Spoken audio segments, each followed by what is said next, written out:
Hi, it's Julie Creffield from the Fat Girl's Guide to Running, and in today's question video we are looking at how can I prevent injury.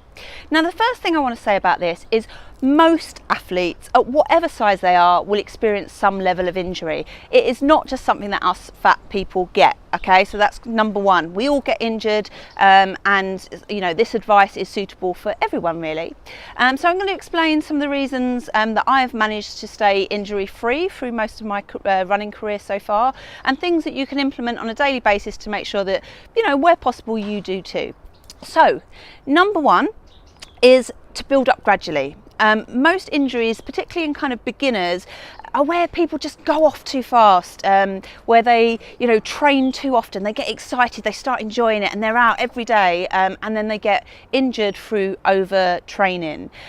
You really need to start off gradually. If it means walking and building up your kind of stamina and your cardio and the muscles in your legs, start off walking, no shame in that. But yeah, really starting gradually and just not going mad basically.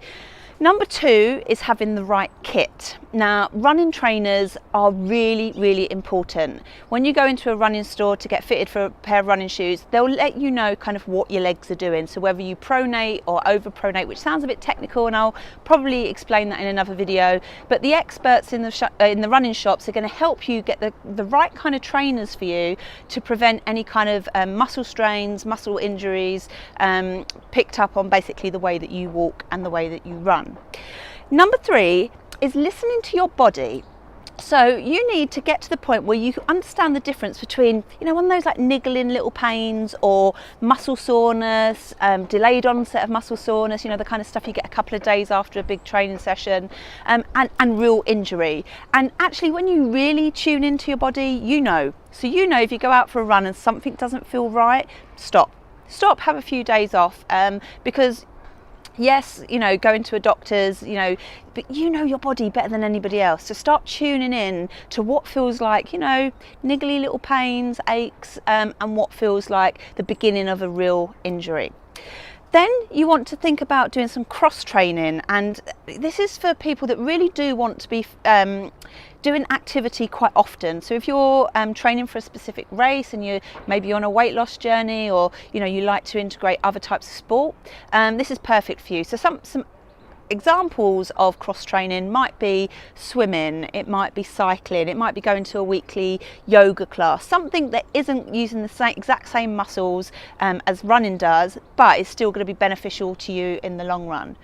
Number four, I think we're on number four, is taking regular rest. So rest and recovery.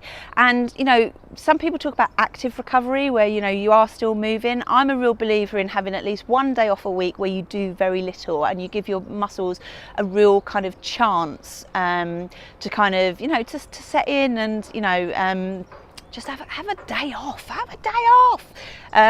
so yeah, they're my top tips. But then there's one thing that I think we don't talk about often enough, is that some of us get injured when they're not even running. And I'm a prime example of this. I've had very few running related injuries. However, I've had injuries picking up my daughter. I had an injury where I fell down the flight of the stairs backwards on a bus. And recently I fell over while chasing my daughter across the road, and I smashed both my knees.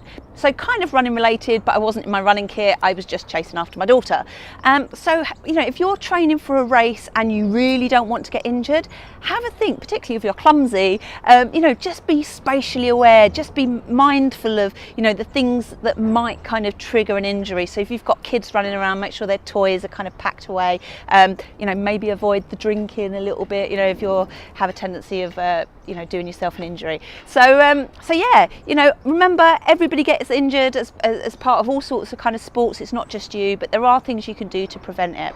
So check out www.toofattorun.co.uk for more information about me and my online programs, and subscribe to the channel. Plus, if you have a question that you'd like me to answer, please put it in the comments and I will add it to my list. See you tomorrow.